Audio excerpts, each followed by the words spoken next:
greatest of all teachers and giver of love, hope, faith, and wisdom, look upon your children, the teachers, learners, parents, guardians, and out-of-school youth and adults. We humbly ask for your mercy and forgiveness.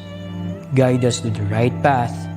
May our efforts be blessed with insights and understanding, wisdom and respect for all. Bless us with patience, for the path of learning is never easy. Bless our commitment to keep on learning new knowledge and experiences. Let your light shine upon us as we make our world a better place to live in. Amen.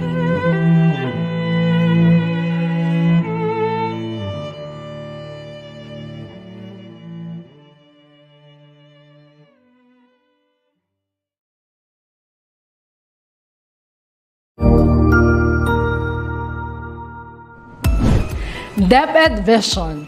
We dream of Filipinos who passionately love their country and whose values and competencies enable them to realize their full potential and contribute meaningfully to building the nation. As a learner-centered public institution, the Department of Education continuously improves itself to better serve its stakeholders. DepEd mission: to protect and promote the right of every Filipino to quality, equitable, culture-based, and complete basic education where students learn in a child-friendly, gender-sensitive, safe, and motivating environment.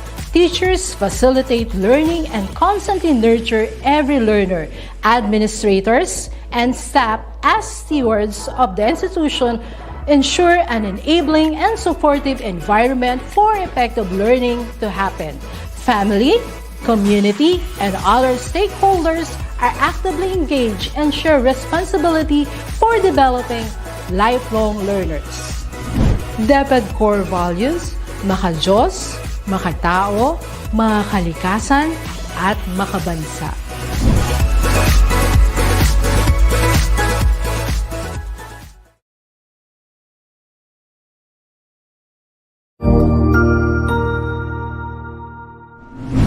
Hello teachers, learners, and parents. Sir Jeff po, at your service. Alam nyo ba na meron tayong website na tinatawag na DepEd Commons? Ang DepEd Commons ay binuo upang gawing accessible ang pagtuturo at pag-aaral dito sa ating bansa gamit lamang ang inyong mga smart devices gaya ng cellphones, tablets, at computers. Dito ay maaari nating ma-access ang iba't ibang learning materials mula sa Department of Education. Meron itong mga interactive materials, electronic self-learning modules, at instructional video lessons mula sa DepEd TV na tiyak na makatutulong sa pag-aaral ng mga mag-aaral galing ka man sa public o private school. Walang problema dahil welcome ang lahat dito. Para ito sa mga guro, magulang at mga mag-aaral mula sa kinder hanggang grade 12, alternative learning system o ALS, at pati na rin ang special education. At huwag kang mag-alala dahil kahit walang load ay maaari mong ma-access ang mga learning materials. Tama! Libre ito. Ang kailangan mo lamang gawin ay i-on ang iyong data at buksan lamang ang iyong browser at i-type ang commons.deped.gov.ph. Alam na ba ng iyong mga kasamahang guro o mag-aral ang tungkol sa DepEd Commons? I-share mo na ang video na ito upang matuto rin sila kung paano gagamitin ang DepEd Commons sa mabilis at napakadaling paraan. Muli, ito po si Sir Jeff at kita-kits po tayo sa DepEd Commons. Paalam!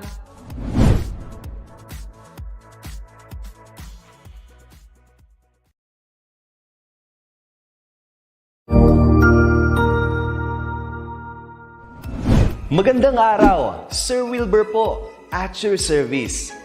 Narito ang ETUlay upang gabayan ka sa inyong pag-aaral upang lubos na maunawaan ang iba't ibang paksa o subject. Ang ETUlay ay isang free online tutorial class na pinangungunahan ng ICT's Educational Technology Unit sa pamumuno ni Undersecretary Elaine Del P. Pascua.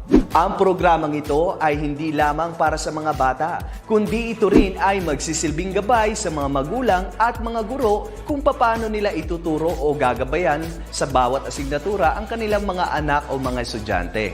Sa kasalukuyan, ang self-learning module mula sa rehiyon ng Calabarzon at kilala sa tawag na pivot ang ginagamit sa ating ETUlay online class. Kaya ano pang hinihintay ninyo? Ihanda na ang inyong mga ballpen o lapis, papel o kwaderno at samahan kaming itulay ang pagkatuto para sa bawat batang Pilipino. Sama-sama tayong magtutulungan para malampasan ang mga hamon sa panahong ito. Halina't matuto kasama ang inyong online tutor sa oras na ito.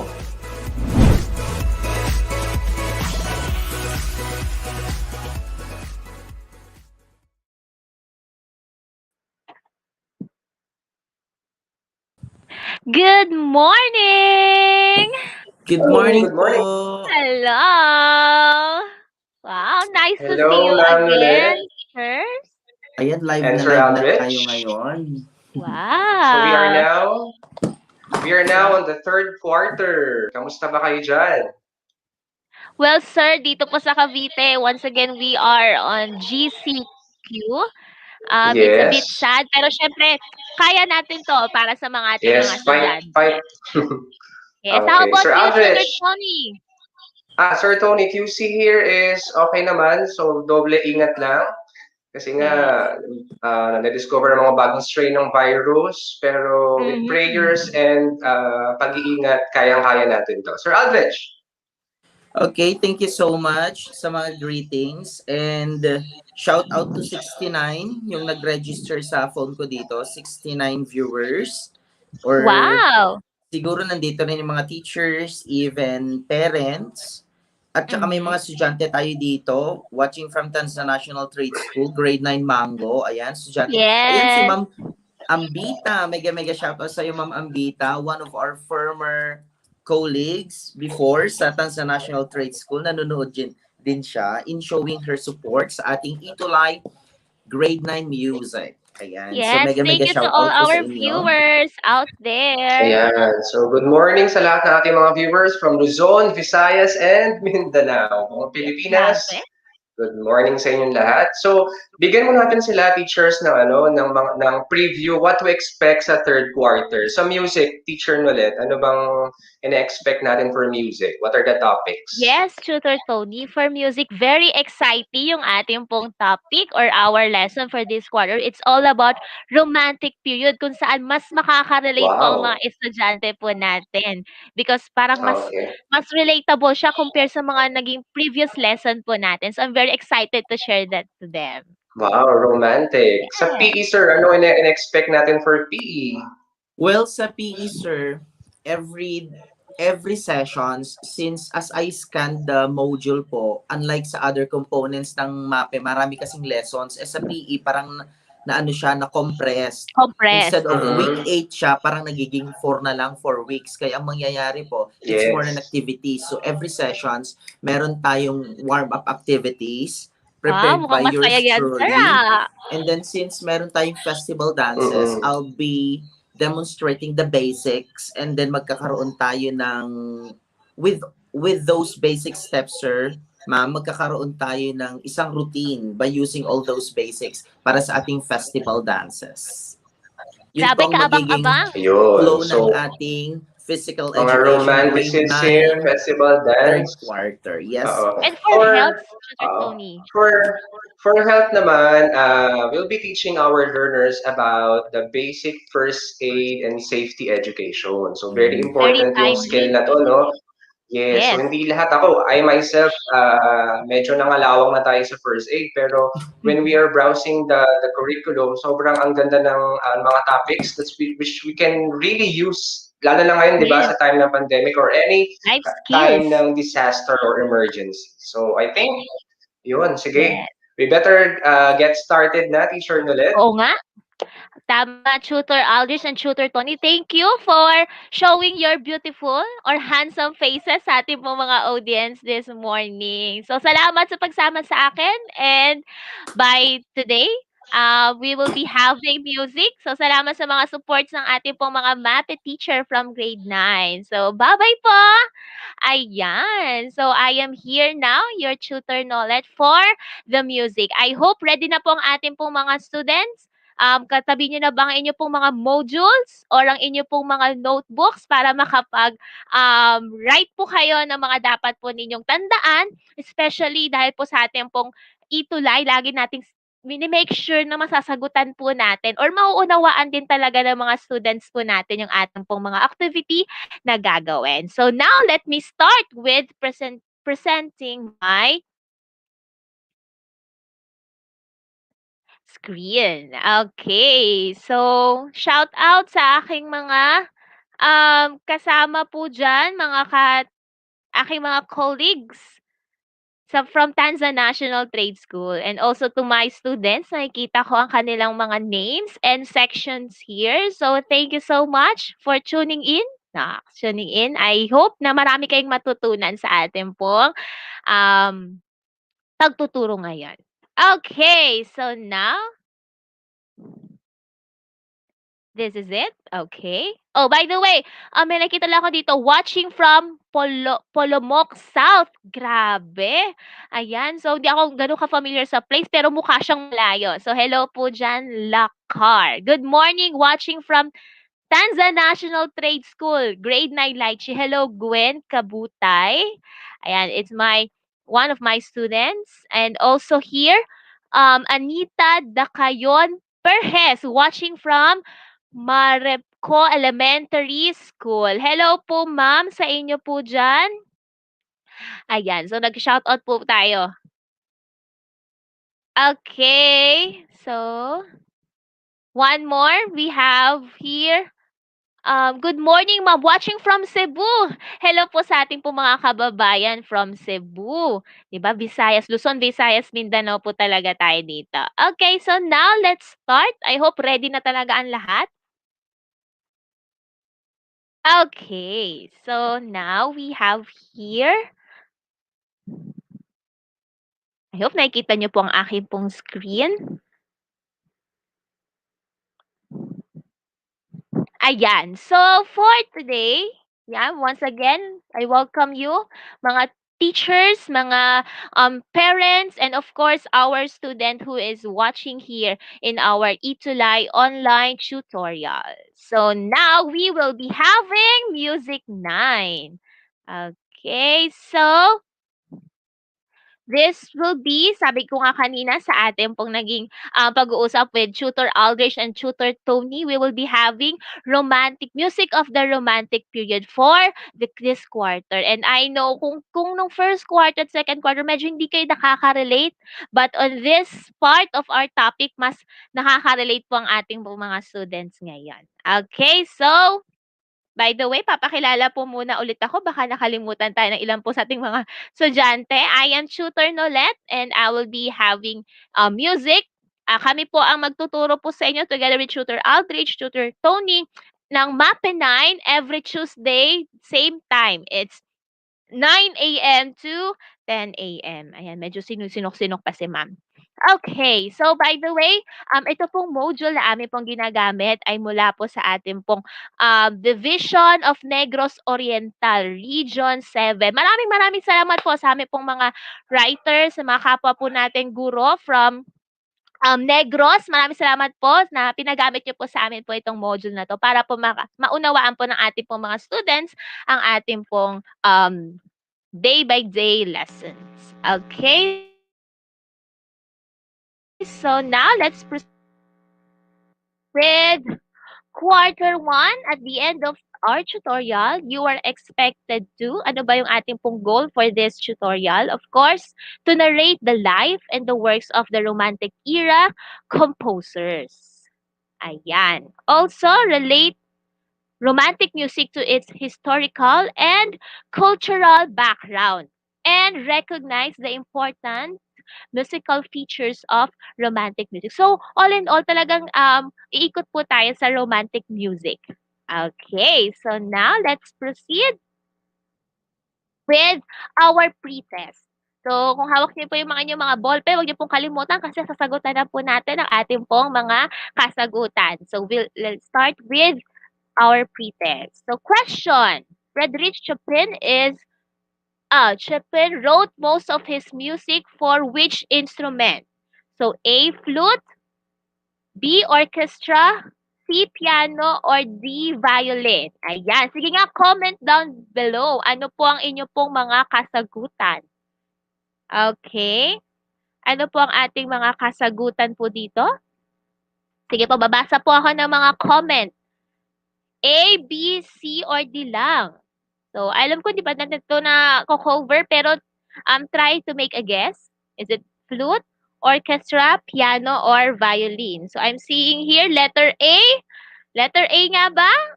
Let's see. It's letter C. It's piano. Okay? So, huwag niyo kalimutan i-take note na po yan. Ayan. Thank you for Verenio Alma. Your answer, piano, C, is correct. Next, we'll have number 2. Hindi siya makita ni ma'am yung screen. The following are works of Niccolo Paganini except A, Concerto number 1, B, Symphony Fantastique, C, La Campanella, or D, 24 Caprice for solo violin. Yan. Sige po, ano po inyo po mga sagot? Comment down below. So I'm seeing here Jonel Belen. Ang answer po niya is C, La Campanella. Ayan. Ano pa po? Ian Mark Castusantan. His answer is letter A. So let's see. Ano po ba ang tamang sagot? It's letter C, La Campanella. Very good sa mga nakakuha ng ating pong mga sagot. Okay? So, mayroon lang naman tayong 5 questions for pre-test. So, I hope ma-perfect niyo po ito sa pagsusulat pala. Kahit wala pa kayong module na hawak, so, isulat niyo na to para hindi niyo na po makalimutan kapag hawak niyo na inyong module. Okay, so name. Sorry, hindi siya makita ni ma'am ang ano. Name the composer who bridge the time change from the classical period to the romantic period. So, napakahalaga nito. Nakilala po natin kung sino po yung composer na nag-link ng classical music to romantic music. So, is it A, Bach, B, Beethoven, C, Berlioz, or D, Bruckner? Ayan. So, may I see your answers? I'm seeing answer dito ay D. Ayan, sabi daw ay Bruckner. Ano po mga sagot po ng iba? We have also here A by J. Mark Mabasa. Letter A daw, si Bach. Oh, meron dito B from Genesis Oral Silutgam. Sana napopronounce ng maayos yung inyong mga pangalan. So, i-reveal na ni ma'am. The answer is, of course, Beethoven. Ayan, huwag niyo pong kalimutan yan. By the way, mamaya pag-uusapan naman po natin yan. Next is number 4. Which of the following is not a characteristic of romantic music? A, freedom in writing and designing an intensely personal expression of self-emotion. B, has a rich variety of piece types. C, the texture are more expressive. Or D, none of the above. Okay, let me see your answers. Ayan, pinapaulan na nila ako ng letter D. Yes, letter D. None of the above? Yes, the answer is none of the above. Kasi lahat po yan, from A to C, yan po ay yan po ay mga characteristic ng romantic music. Okay, now let's proceed. Number 5, last number. It is a piece. Iurong natin dito yung camera natin. It's a piece of instrumental music that conveys images or scenes. Music that tells a short story without text or lyrics and imaginative ideas. So, ano kaya ang sagot? A, concert overture, B, program music, C, song cycle, or D, symphonic poem. So, I think hindi pa masyadong familiar ang ating mga audience dito. So, I will reveal the answer. The answer is letter B, program music. Okay, so who got 5 who got 4, 3, 2, and 1. So I hope kung meron man kayong mali sa ating kaninang ginawang pretest, pwede nyo naman po yang itama kapag nandiyan na talaga sa inyong module. Ang kagandahan talaga ng ETUlay, di ba? Nasasagutan na natin ng sabay yung inyong mga activities para kapag si teacher, papasa nyo na kay teacher inyo po mga sagot, perfect na kaagad kayo, di ba? Kaya talaga niniwala kami lahat ng mga listeners naming student sa ETUlay talagang makakakuha yan ng mataas sa marka. We hope na kayo yung mga honor students. Okay, so now let's proceed with this activity. What's in? Identify the following composers of the Romantic period and circle your answer. Okay, so we have here 5 columns. So sa bawat column sa'yo, meron diyang isa. Okay? Isang romantic period composers. So magiging familiar kayo diyan kung sino yung hindi kasi yung iba diyan ay na-topic na natin or napag-usapan na natin from first quarter and second quarter. So kung sino yung hindi, sila ang romantic period composers. Okay? So on column 1, sino po kaya ang ating pong romantic period composers? Ayan, tingnan ko nga ang inyong mga sagot. Is it Johann Sebastian Bach, Robert Schumann, or Wolfgang Amadeus Mozart? Okay, so medyo mahirap i-type. Ang compare sa ating pong mga activity kanina, A, B, C, D lang. So shout out po sa ating pong 87 viewers mula po sa ating pong DepEd Facebook page. Sa DepEd Facebook page pa lang yan, ha? Okay, so I think nahihirapan mag-type ang ating mga audience. So teacher will reveal the answer for you. It's Robert Schumann. Okay, yan, na-reveal ko na tuloy agad ang answer sa column 2. It's Frederick Chopin. So nasa at pretest kanina. How about on column 3? Ayan, si Ma'am Genesis Silutgam. Third column, the period composer po natin dyan is of course Sir Franz Liszt. On the fourth column, tama-tama po si Ma'am Genesis. Sabay kami nang sumagot. We have here, yan, Camille Saint-Saëns, and medyo ang i-pronounce ng mga names and even yung mga title ng mga musical piece natin dito kasi parang talagang Italian or French based yung kanilang pronunciation. So pagpasensya kung hindi fluent or hindi ko taga may pronounce sa ganong kagandahan. But we are trying our best. Okay? And for column B, we have Peter Ilyich Tchaikovsky. Yan, ganun daw ang pronunciation yan. Ni-YouTube pa natin ang pronunciation yan. Okay, so thank you so much kasagot. Kung ako sa inyo, pinipicturean ko na yan para alam ko na kaagad ang isasagot once I have my module. Okay, so now, what's new pala? So, nahihirapan si makita yung screen. Okay, so for this time or activity, we are going to have a listening activity.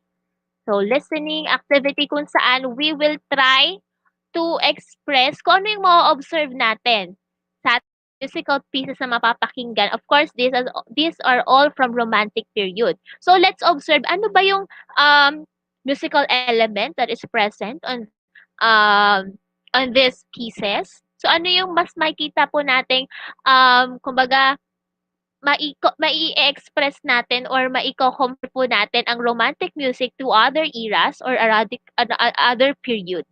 Okay, so let's listen to this following pieces. I hope ma-appreciate po natin ang pakikinig ng mga kantang pong ito.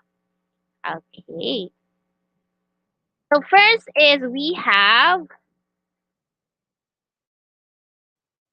ayan, from Frederick Chopin. So let's hear it.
Okay, ayan. I think we are having some technical difficulties kasi meron tayong mga comment na nating no sound.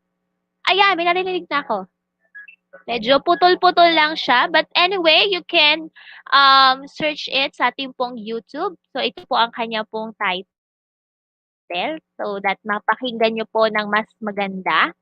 So, as we have observed this piece from Frederick Chopin, may ganun tayo kagaling mag-play ng ano, no? Ng musical piece. Okay. So, as we can this piece, 'di ba? The melodic line of this piece from Frederick Chopin's ay talagang napaka-broad, 'di ba? Malaw from low to high at syempre ang napakinggan lang po natin is the piano piece. So we haven't observed it talaga pag nasa buong or complete instruments po tayo. But on that talaga makikita natin ang lawak ng musicality ng ating po mga composers from this era. Okay, so let's have more. Actually, meron pa tayong mga ibang pinrefer dito. We have here from Peter H. Chavorsky, The Swan Lake. Ayan, napakaganda. Let's hear it.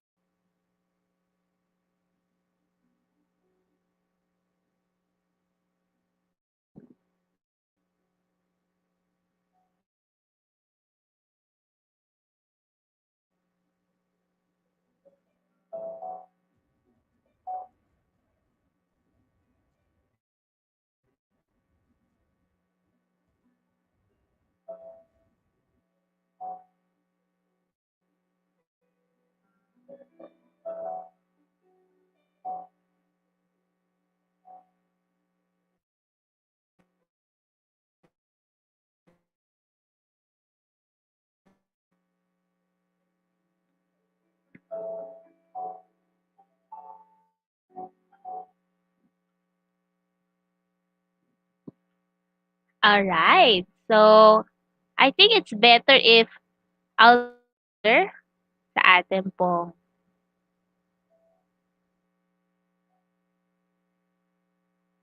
Yan, close po na natin 'to.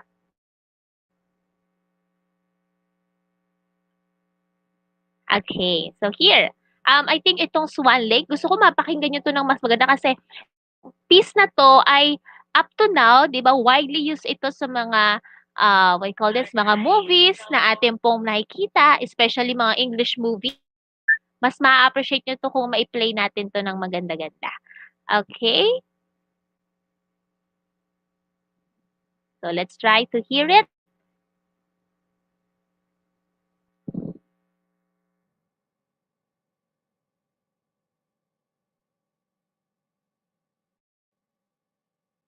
Alright.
ayan, I think that would be enough for this piece. Actually, hindi ito yung Swan Lake.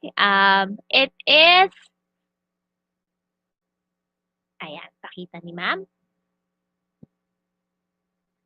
It is the piece from Franz Liszt, the Liebestroop, the Love Dream. So actually, it's one of the piece then I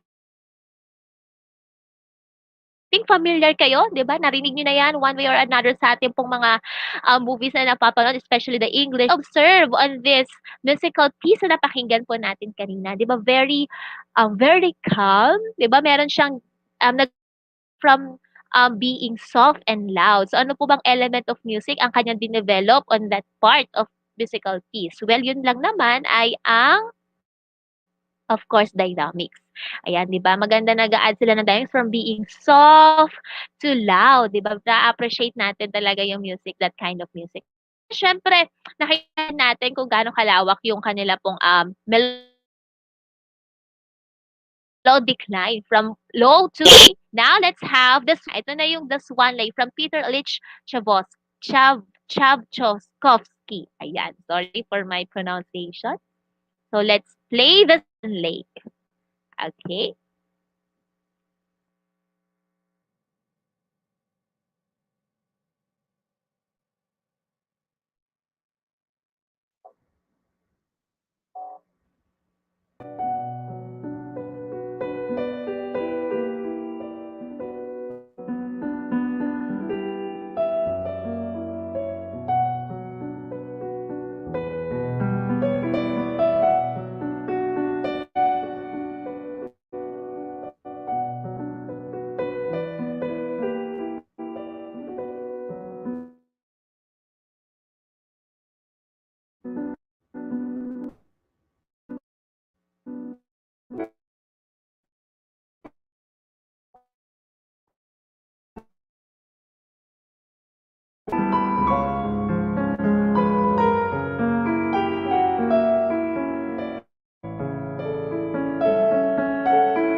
Okay, ayan. Napakinggan niyo ba yan? Napakaganda ng ating pong musical piece na ating pong narinig. That is One Lake na aking pong binabanggit sa inyo kanina. So, just like The Love Dream from Sir Franz Liszt, makikita po natin or maririnig natin yung movement ng from soft to loud to medium to loud. So that's how we use creativity, the dynamics, and of course the melodic line. And I hope meron tayo itong mga students or mga teachers na would play that kind of piece. Diba? Napaka-calm, napaka-peaceful ng ating pong pagkakarinig. So now let's have this one. Another piece. It is ayan. It's the Franz Liszt, another piece from Franz Liszt, the Hungarian Rhapsody.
Right, wow! Napakaganda naman nung ating pong napakinggan na musical piece. 'Di ba nakakamangha how they play this kind or they created and even yung nag-play po sa atin ng we hope na kaya po natin gawin. Well, in music naman, din naman po natin in learning music, especially in music na hindi naman po natin kailangan na at the end of this one ay makapag-play po tayo ng gano'ng kagandang music. But of course, we are trying to understand and appreciate the music that for the music it's the Rhapsody. Napo-observe po natin kung gaano din kalawak yung kanila pong, melodic line, yung kanila pong play in dynamics. Although natin ma-observe dito yung iba pong mga musical, elements like the texture kasi wala tayong ibang hindi tayo accompanied ng ibang music. Pero doon pa lang ma-observe po natin kung gaano ka-creative yung mga writers and how they express themselves. So now, last one, we are hearing from Camille Saint-Saëns, another piece entitled The Swan. So this time din po tayo, hindi lang po piano, and other instruments as well. So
okay, I think that would be enough, 'di ba? Baka ma-enjoy natin, masyado na tayo makapagtuloy sa ating lesson. So, napakaganda ng ating napupul pakinggan and as you can see, we have here a dancer, ballerina. Talagang she dances with the music. Kung ano yung mood ng music, kung ano po yung ating pong, ah kung ano po yung mood ng music, if it's loud or soft, talagang sumasayaw siya with it, 'di ba? So gano'n naman talaga ang music, eh.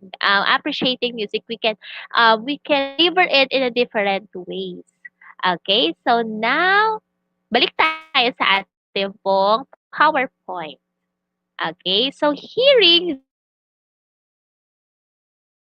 yan. So hearing those musical pieces from romantic period, I think we will be able to define what is romantic period. Okay, or romantic music. So now let's proceed to our lesson.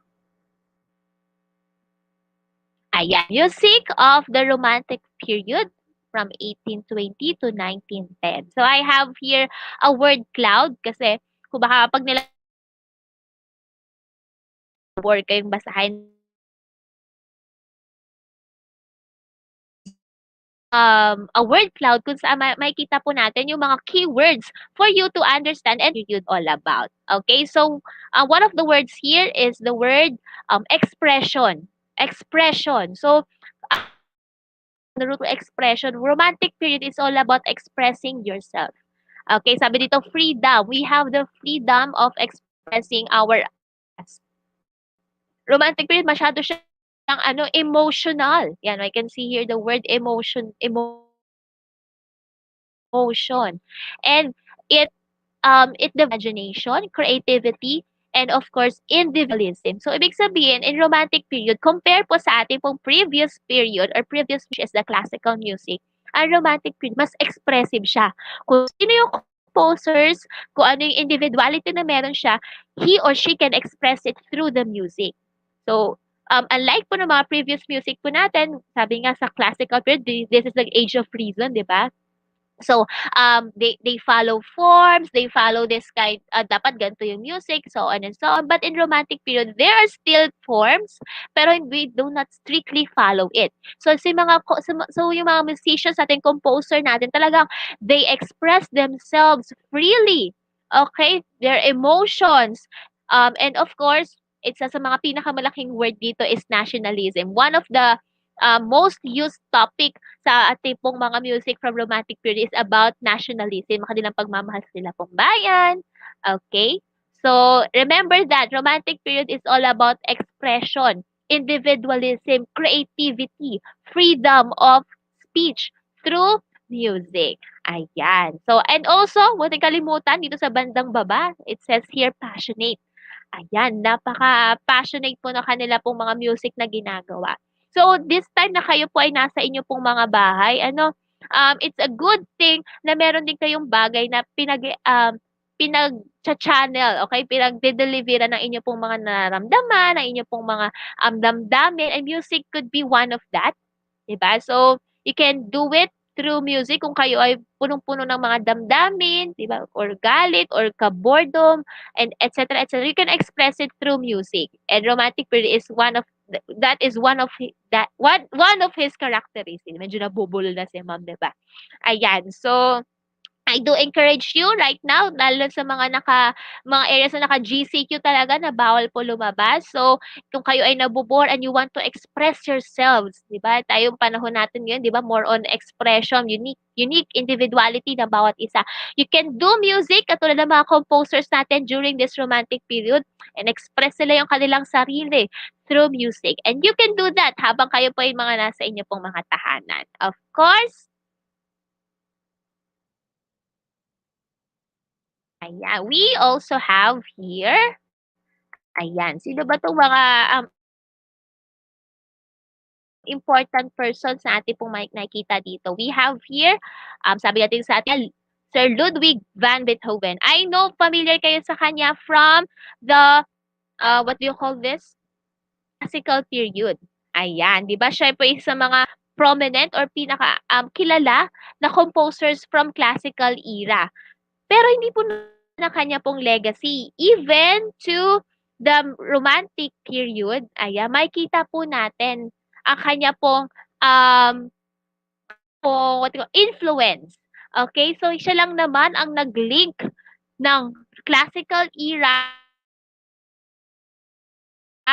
when it comes to music to romantic era. Gano'n po ang kanya pong creativity. Okay? So, huwag niyo po kalimutan si Sir Ludwig van Beethoven. And also, when it comes to orchestra, in romantic times, naging bongga, 'di ba? In millennials term. Okay? So, naging mas bongga po, mas marami na po tayong music involved. Okay? Mas, hindi lang po they're having time kung saan mas express nila yung sarili nila, mas napapakita nila yung mga skills ng mga instrumentalists on that part. Okay? And of course,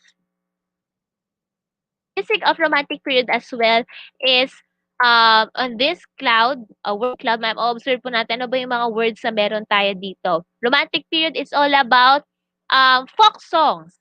Ayan, may mga folk songs po tayo on their time, yung mga sa mga time nila. Most of their music are inspired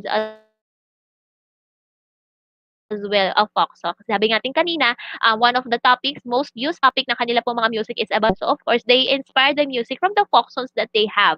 Also, piano. Yan, nakikita natin na maraming word dito, piano. Piano is the most used during that time.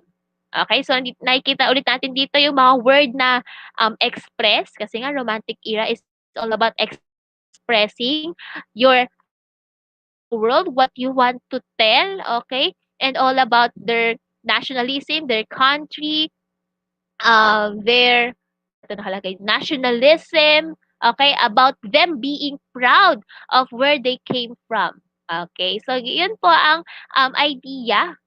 Yun po yung historical background or yung laman po ng ating pong romantic periods. Yan po yung kanilang pong inspiration behind the music that we can hear from the romantic era. Expression of themselves, nationalism, okay, freedom of speech, tell to the world what they want to tell. Okay, so with that, what's more? So let's have an activity.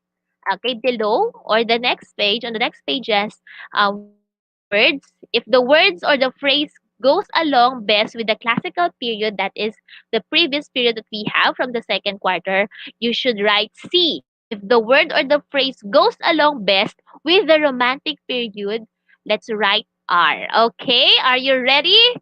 I hope you are ready. So let's have here. By the way, shout out lang pala sa ating pong mga kababayan na nanonood. May maraming po nagpapabati sa atin dito from Navas, Hedeliza Trinidad. May nakita rin ako kanina from Davao. We also have here Shenny from 3. Wow, grabe. We also have here Shona Ganashal from Sultan Kudarat. Wow, grabe. I hope itong ating pong tutorial nakakatulong sa ating mga kababayan. We also have here Ma'am Janine mula po sa akin pong mga kasamang guro from Tanzania National Trade School. Okay, we have here Ma'am Rosalie Asuncion from Santo Tomas, La Union from LU. Yan, I hope makabisit dyan, no, kapag katapos na ang ating pong mga ito. Okay, so now let's proceed with our activity. Sana nakakuha na ng mga papel ang ating mga estudyante. This is it. Simplicity. When we talk about simplicity, is it classical period or romantic period? Sige nga, paki-comment nga, is it R, romantic, or C? RC. RC. Oh. RC. Okay. Oh, so shout out sa ating mga 80 viewers from our page. Yes, it's letter C from classical period.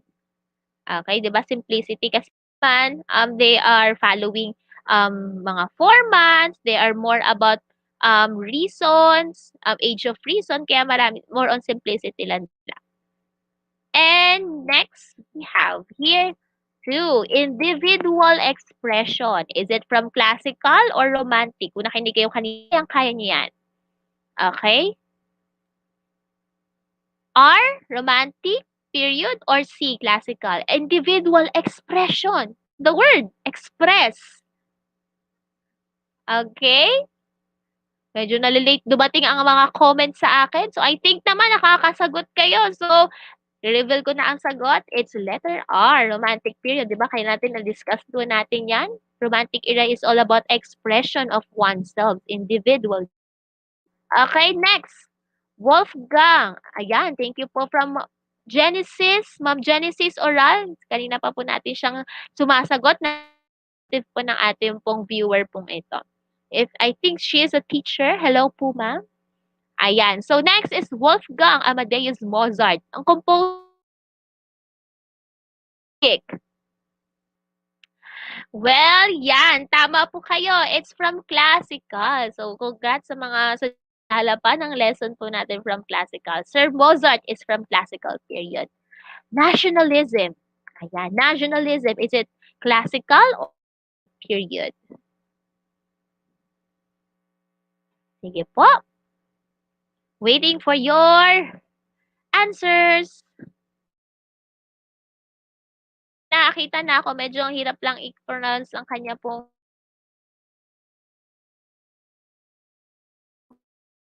pangalan. It's R, romantic period. Diba? Most of their topics from romantic period is ayan, nationalism. The word emotion, saan po yan? Classical or romantic period? Ayan. Yan, kakabanggit lang natin kanina niya. Next, we have Sir Frederick Chopin. This composer is from musical piece na napakinggan natin kanina ay meron po siya doon. Next, Age of Reason. Age of Reason. This period is the age of reason. Yes, this is the classic. And lastly, program music. Ayan, medyo dito siya na-touch kanina, pero isa sa mga questions po natin, na-introduce po natin. It's, ayan, salamat po sa mga sumasagot. Si Jasmine Resticio, Jason Cambu. Salamat sa inyong mga participation. So the answer is romantic period. And with that, let me introduce to you our topic for next week. Next meeting pa naman tayo. So for next meeting in music, we will be talking about the composers. I'll introduce to you the lives, the influences of our composers from the violin and string music, and the piano music, and of course, the program music. Diba? So ang ating pong mga composers ay nahati sa 3 uri ng music. Okay, so ito po sila. I hope mabasa nyo po inyong mga modules kapag dumating na po sa inyo. Because next week, you will be having PE and health, and at least arts. Okay, so si Ma'am Nolet po ay inyo po maaabangan na po next week after po ng week ng PE and health po natin. Okay, so kaabang-abang po yan with Tutor Aldrich, and huwag niyo pong kalimutan mag-PE attire kasi tayo po ay sasayaw-sayaw, mag-warm up, and of course with Sir Tony, we will have a practical application pong first aid, di ba? Napaka-exciting, practical ang ating mga pag-uusapan. So once again, this is Tutor Nolet, your tutor for this music night. I hope marami po kayo natutunan sa ating pong lesson na pong ito. Okay, so thank you. Up next, we have our ETUlay. Okay, ayan. So let me exit the screen. Ayan. Muli po, maraming po. I think may few time ako shout out po watching from Mantikao District, from Pasambag Guevara. Dito, good morning. How can we localize the music of romantic period? Kasi po ang MAPEH 9 students po, kasi dito sa amin, lahat po ay modular.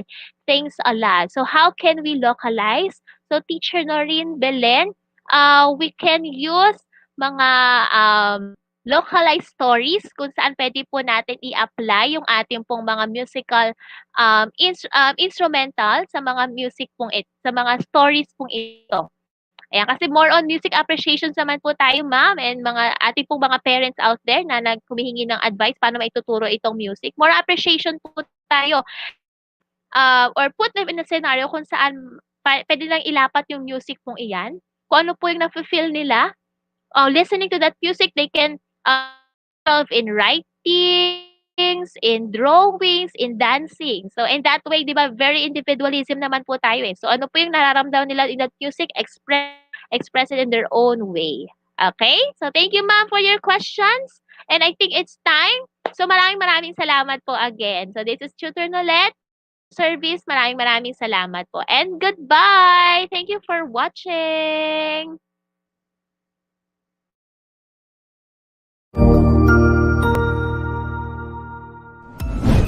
Sigurado ako na marami ka na namang natutuhan sa ating ETUlay tutorial session ngayong araw. Tandaan, ito ay hindi lamang para sa ating mga mag-aaral, kundi pati rin sa ating mga minamahal na guro at mga magulang na kaagapay natin para maituloy ang pagkatuto sa kabila ng nararanasang pandemya. Patuloy ding sumubaybay sa DepEd TV para sa mga araling ginawang video episodes. Mapapanood ito mula Lunes hanggang Sabado, alas 7 ng umaga hanggang alas 7 ng gabi sa inyong mga telebisyon. Abangan bukas mula 1:00 ng tanghali ang iba pang aralin sa ating ETUlay free online tutorial session sa Filipino. I-like and subscribe at manatiling nakasubaybay sa ating ETUlay tutorial session sa DepEd Edtech Unit FB page at Educational Technology Unit channel sa YouTube at sa DepEd Tayo at DepEd Philippines social media accounts. Paalam!